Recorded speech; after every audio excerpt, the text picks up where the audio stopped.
भाई Anant, George Varghese ji, Rajkamal Jha, Indian Express group के सभी अन्य साथी, एक्सेलेंसीज, यहां उपस्थित अन्य महानुभाव, देवी और सज्जनों,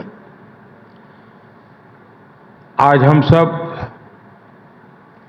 एक ऐसी विभूति के सम्मान में यहां आए हैं जिन्होंने भारतीय लोकतंत्र में पत्रकारिता, अभिव्यक्ति और जन आंदोलन की शक्ति को नई ऊंचाई दी है। रामनाथ जी ने एक विजनरी के रूप में, एक इंस्टीट्यूशन बिल्डर के रूप में, एक नेशनलिस्ट के रूप में और एक मीडिया लीडर के रूप में इंडियन एक्सप्रेस ग्रुप को सिर्फ एक अखबार नहीं बल्कि एक मिशन के रूप में भारत के लोगों के बीच स्थापित किया। उनके नेतृत्व में यह समूह भारत के लोकतांत्रिक मूल्यों और राष्ट्रीय हितों की आवाज बना। इसलिए 21वीं सदी के इस कालखंड में जब भारत विकसित होने के संकल्प के साथ आगे बढ़ रहा है, तो रामनाथ जी की प्रतिबद्धता, उनके प्रयास, उनका विजन हमारी बहुत बड़ी प्रेरणा है। मैं इंडियन एक्सप्रेस ग्रुप का आभार व्यक्त करता हूं कि आपने मुझे इस व्याख्यान में आमंत्रित किया। मैं आप सभी का अभिनंदन करता हूं।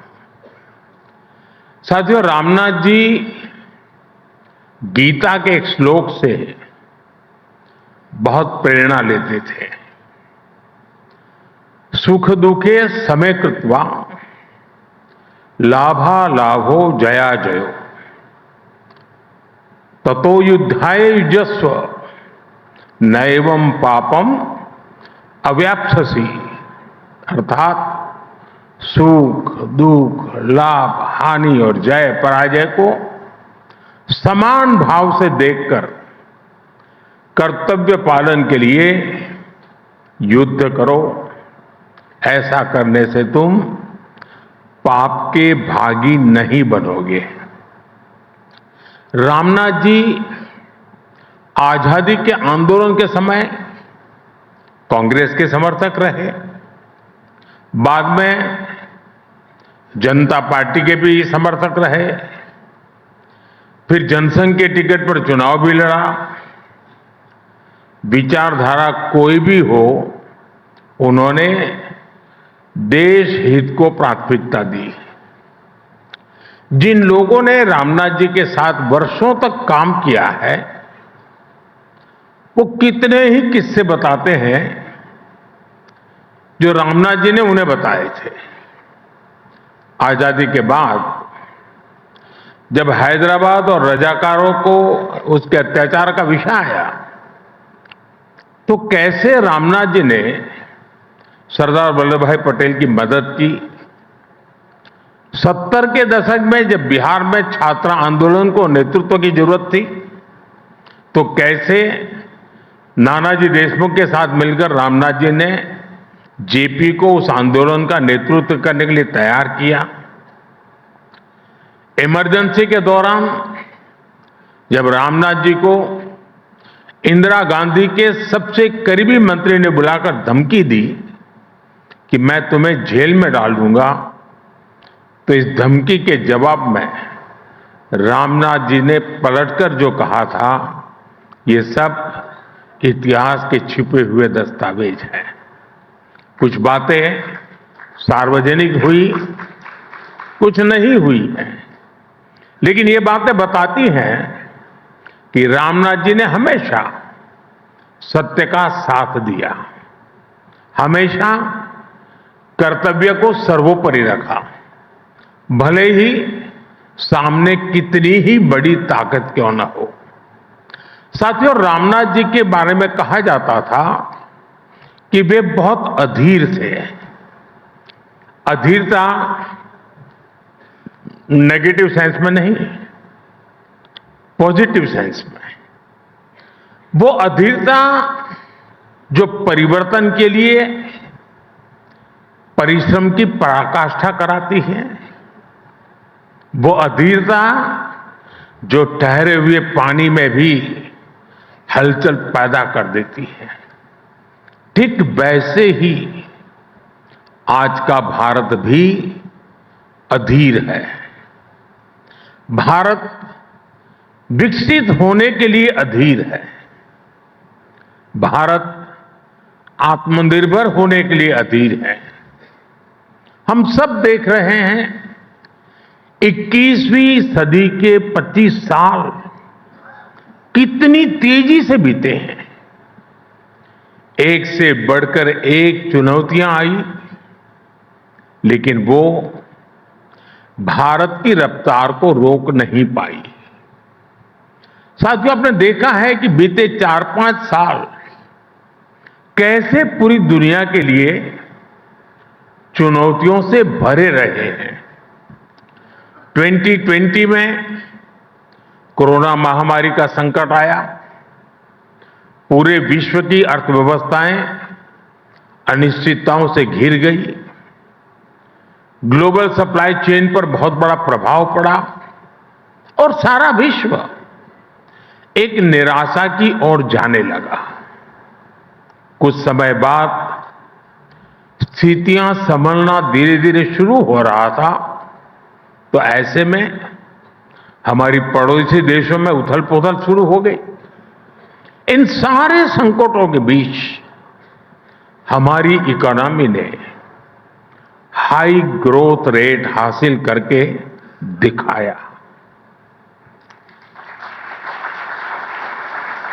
साल 2022 में यूरोपियन क्राइसिस के कारण पूरे दुनिया की सप्लाई चेन और एनर्जी मार्केट प्रभावित हुआ।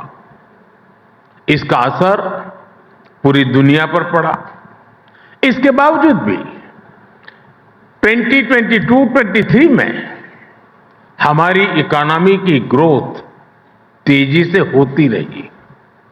साल 2023 में वेस्ट एशिया में स्थितियां बिगड़ी, तब भी हमारी ग्रोथ रेट तेज रही। और इस साल भी जब दुनिया में अस्थिरता है, तब भी हमारी ग्रोथ रेट 7% के आसपास है। साथियों, आज जब दुनिया डिसरप्शन से डर रही है, भारत वाइब्रेंट फ्यूचर के डायरेक्शन में आगे बढ़ रहा है। आज इंडियन एक्सप्रेस के इस मंच से मैं कह सकता हूं, भारत सिर्फ एक इमर्जिंग मार्केट ही नहीं है, भारत एक इमर्जिंग मॉडल भी है।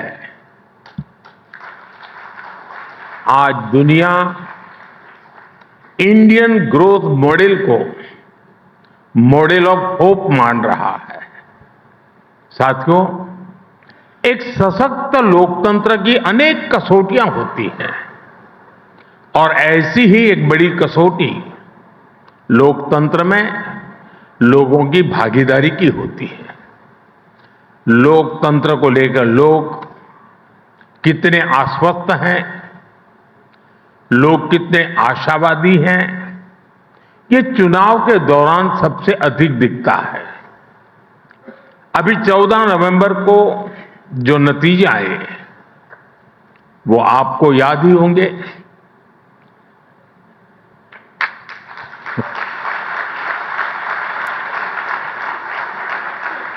और रामनाथ जी का बिहार से नाता रहा था, तो उल्लेख बड़ा स्वाभाविक है। इन ऐतिहासिक नतीजों के साथ एक और बात बहुत अहम रही है। कोई भी लोकतंत्र में लोगों की बढ़ती भागीदारी को नजरअंदाज नहीं कर सकता। इस बार बिहार के इतिहास का सबसे अधिक वोटर टर्नआउट रहा है। आप सोचिए, महिलाओं का टर्नआउट पुरुषों से करीब 9% अधिक रहा। ये भी लोकतंत्र की विजय है। साथियों, बिहार के नतीजों ने फिर दिखाया है कि भारत के लोगों की आकांक्षाएं, उनकी एस्पिरेशंस कितनी ज्यादा है।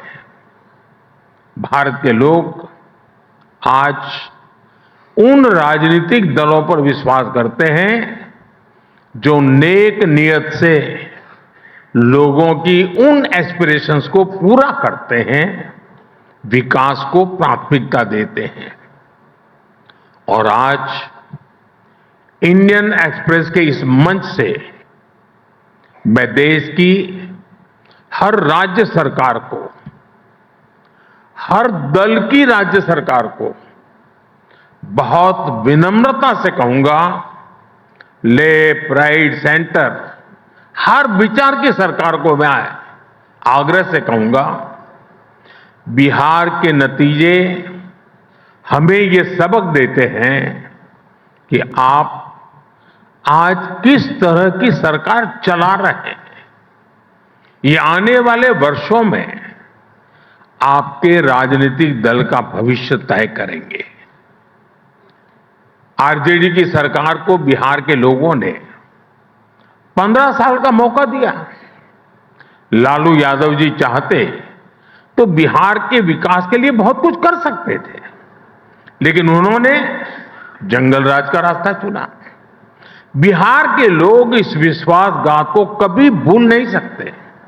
इसलिए आज देश में जो भी सरकारें हैं, चाहे केंद्र में हमारी सरकार है या फिर राज्यों में अलग अलग दलों की सरकारें हैं, हमारी सबसे बड़ी प्राथमिकता सिर्फ एक होनी चाहिए, विकास, विकास और सिर्फ विकास।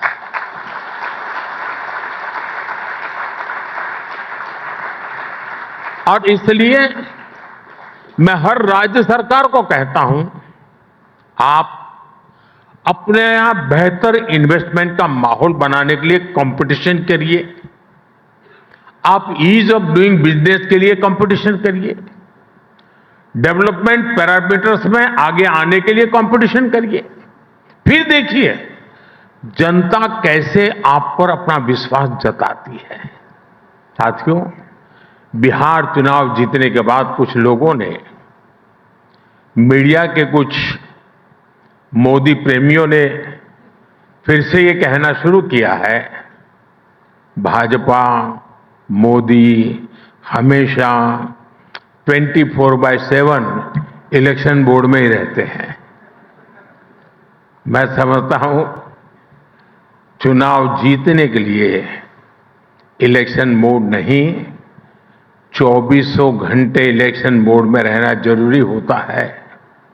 इमोशनल मोड में रहना जरूरी होता है, इलेक्शन मोड में नहीं। जब मन के भीतर एक बेचैनी सी रहती है कि 1 मिनट भी गंवाना नहीं है, गरीब के जीवन से मुश्किलें कम करने के लिए, गरीब को रोजगार के लिए, गरीब को इलाज के लिए, मध्यम वर्ग की आकांक्षाओं को पूरा करने के लिए बस मेहनत करते रहना है। इस इमोशन के साथ, इस भावना के साथ सरकार लगातार जुटी रहती है, तो उसके नतीजे हमें चुनाव परिणाम के दिन दिखाई देते हैं। बिहार में भी हमने अभी अभी यही होते देखा है। साथियों, रामनाथ जी से जुड़े एक और किस्से का मुझसे किसी ने जिक्र किया था। ये बात तब की है जब रामनाथ जी को विदिशा से जनसंघ का टिकट मिला था। उस समय नानाजी देशमुख जी ने उनकी इस बात पर चर्चा हो रही थी कि ये संगठन महत्वपूर्ण होता है या चेहरा। तो नानाजी देशमुख ने रामनाथ जी से कहा था कि आप सिर्फ नामांकन करने के लिए आएंगे और फिर चुनाव जीतने के बाद अपना सर्टिफिकेट लेने के लिए आ जाइएगा। फिर नानाजी ने पार्टी कार्यकर्ताओं के बल पर रामनाथ जी का चुनाव लड़ा और उन्हें जिताकर दिखाया। वैसे ये किस्सा बताने के पीछे मेरा ये मतलब नहीं है कि उम्मीदवार सिर्फ नामांकन करने आए। मेरा मकसद है भाजपा के अनगिनत कर्तव्यनिष्ठ कार्यकर्ताओं के समर्पण की ओर आपका ध्यान आकर्षित करना है। साथियों, भारतीय जनता पार्टी के लाखों करोड़ों कार्यकर्ताओं ने अपने पसीने से भाजपा की जड़ों को सींचा है और आज भी सींच रहे हैं। और इतना ही नहीं, केरला, पश्चिम बंगाल, जम्मू कश्मीर ऐसे कुछ राज्यों में हमारे सैकड़ों कार्यकर्ताओं ने अपने खून से भी भाजपा की जड़